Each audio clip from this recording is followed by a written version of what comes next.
Este video lo voy a titular y será predicado este evangelio del reino a todas las naciones. Y entonces vendrá el fin. En el transcurso del video ustedes se van a dar cuenta por qué realmente yo estoy haciendo este video. Aunque le voy a dar una preliminar.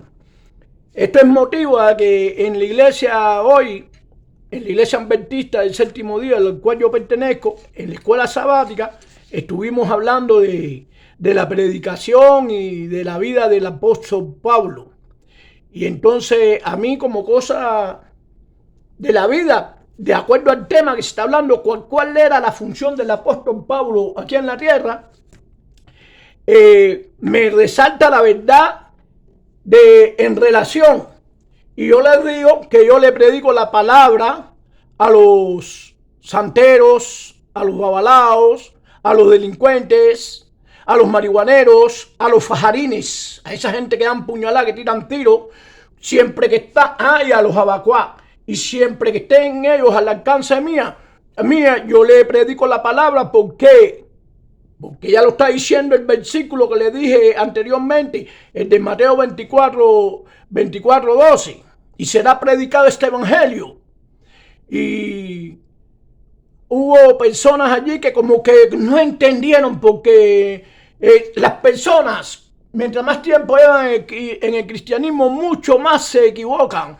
¿Por qué? Porque piensan que ellos son especiales. Y no, porque ante los ojos de Dios ninguna persona es especial ni diferente a ninguna.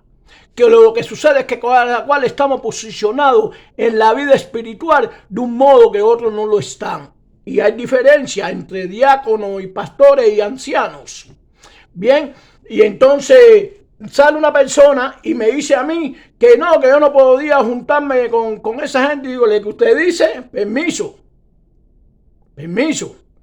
Yo debo no juntarme con esas personas. Una cosa es que yo le predique la palabra de Dios a esas personas que están viviendo las mismas circunstancias, las mismas manías, el mismo machismo de las calles que yo vivía en mis tiempos, donde yo era un ignorante, donde eso lo sabe todo el mundo. Yo era un abacuá y ten cuidado, un abacuá de los locos. La gente sabe lo que yo estoy diciendo. Y entonces, si a mí Dios me rescató de ahí, ¿por qué yo no le voy a predicar a esas personas que no tienen el conocimiento que hoy yo tengo por gracia del Espíritu Santo? ¿Por qué yo no le voy a predicar la palabra de Dios? ¿Por qué yo no voy a querer de que esas personas no salgan de ese mundo? A esas personas hay que ayudarlos, hay que hablarle de Dios, hay que darle testimonio. Ellos saben que yo soy un testimonio. Y entonces, ¿por qué yo voy a ocultar estas maravillas del reino de los cielos que ha llegado a mi corazón? Si en primera Dios me escogió, no voy a decir me eligió, me escogió a mí para esto, como escogió a Jonás. Si usted lee el libro de Jonás, en el capítulo 3, versículos del 1 al 10, ustedes se van a encontrar que Jonás era un profeta. Y Jonás, Jehová lo levantó para que fuera a Nínive a predicar su palabra. Y Jonás, conociendo que Nínive era algo parecido, así vamos a decir, a Cuba. Era algo parecido así a Cuba, donde el pueblo seguía a otros dioses. Donde el pueblo no tenía conocimiento de la verdad, y allí habían asesinos, ladrones, malhechores, violadores. Las personas más desagradables de aquellos tiempos estaban en el Nínive. Y Jonás, sabiendo esto, dice, pero como Dios me va a mandar allí, que Dios lo que quiere es que yo me maten. Que yo no voy a ir. Y entonces se fue en una embarcación para esconderse en un lugar que le decían Tarsis. Y a Dios no es quien se le esconda, caballero. A Dios nadie se le va. Dios lo fue a buscar allá mismo. Y Dios levantó una tormenta. Y los marineros, el capitán del barco, y dijo, ¿y esto a qué se debe? Y le preguntan incluso a él. Y él dice, no, mire, es por causa mía. Claro, si él sabía que era por él, si él es un profeta y sabe cómo trabaja Dios. Y entonces decidieron por él mismo que lo tiraran al mar para que la mar se calmara. Y entonces ellos pudieran continuar su camino. Y así mismo fue, pero que Jehová es tan bueno y tan misericordioso para incluso con todos nosotros, los que lo traicionamos a él y no cumplimos con sus mandatos, que Dios le mandó un pez grande y Jonás cayó dentro del pez grande y fue arrojado. ¿Dónde arrojado? A Nínive.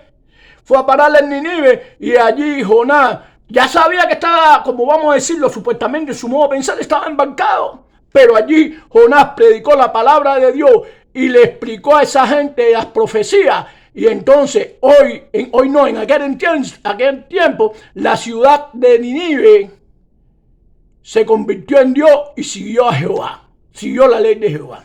Ahora bien, otro más para acá, porque todo tiene su lugar, mucho más para acá. Existía un profeta que se llamaba Ananías. Esto podemos verlo no me acuerdo si es exactamente el lugar, ¿cómo se llama? El capítulo. Pero bueno, podemos buscarlo en Hechos 9, en 9 del 15 al 16. Ananías, Dios se le revela a través del Espíritu Santo y le dice que vaya y busque a un tal Saulo. Saulo era un asesino. Miren, interpreten esto. Saulo era un asesino que perseguía a los cristianos. Y Jonás le dice a Dios, pero ¿cómo voy a ir que ese tipo es un asesino, que ese persigue a los seguidores de Cristo? Y Jehová le dice, instrumento mío es este para llevar mi nombre en medio de los gentiles. Fíjate, ¿sabes quiénes eran los gentiles?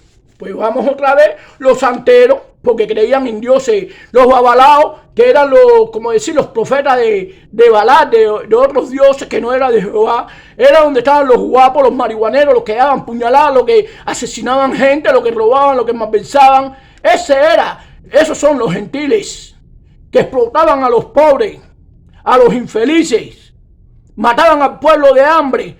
Y entonces Ananías va a Saulo de Tarso y ahí va donde está Saulo, le devuelve la vista. ¿Y quién es Saulo de Tarso? Es uno de los predicadores, o por no decirlo, no sé, a lo mejor yo exagere mucho, uno de los predicadores más grandes que ha existido sobre la faz de la tierra después de Cristo Jesús. ¿Y cuántos gentiles no se han convertido? Sí se convirtieron muchos gentiles. Lo que sucede es que cuando vino la apostasía, muchos de esos mismos gentiles traicionaron a Dios y se apartaron de Dios. ¿Ves? Pero entonces, ¿qué es esto? Ustedes equivalen mi vida, y yo no soy nadie. Ustedes equivalen mi vida pasada. Ustedes equivalen mi conducta y mi presencia, que hasta mi forma de ser, mi forma de hablar, mi vestuario, mi mentalidad, yo le he cambiado. Yo era Nínive, yo era los gentiles. ¿Y quién no lo sabe? ¿Quién no sabe que yo era Bacuá?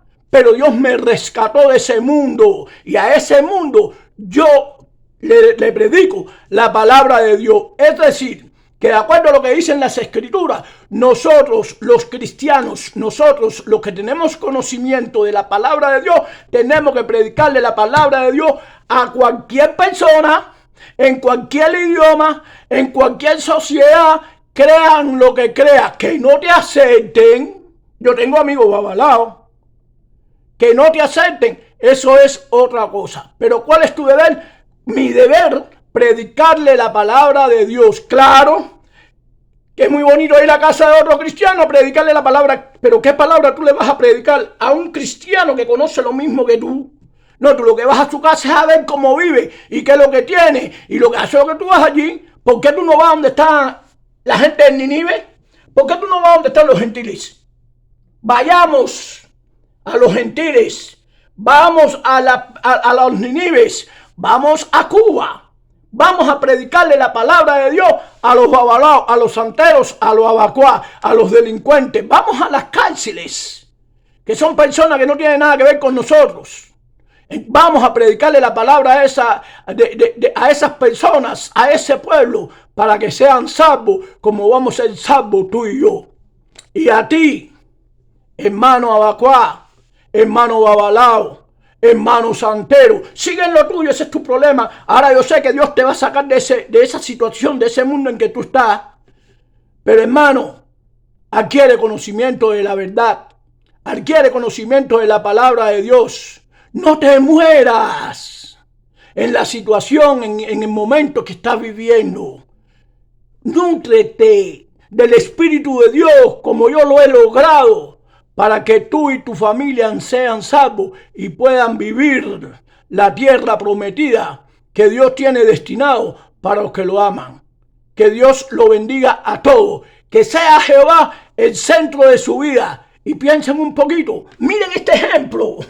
Miren caballero, miren el cambio. Miren el cambio. Yo soy un testimonio. Yo en 2 o 3 iglesias yo he predicado mi forma, mi vida pasada y quién soy hoy. Y las personas se han quedado con los ojos abiertos, así como diciendo, ¿de dónde salió este? Y ustedes, los que me conocen, saben bien que yo sí vengo de hacer el cabolá. Pero hoy te digo, hermano, Dios te ama. Dios quiere lo mejor para ti. Conoce su palabra. Que la bendición de Dios esté con cada uno de ustedes día por día. Acuérdense, yo no soy predicador. Quizás yo esté un poco motivado, ¿no? Por el Espíritu Santo. Pero yo no soy predicador. Yo lo que quiero es que ustedes reciban el mensaje y acepten la palabra de Dios. Háganse de ella y ustedes verán cómo su manera de vivir y de pensar cambiará para siempre y para salvación de nuestra propia nación.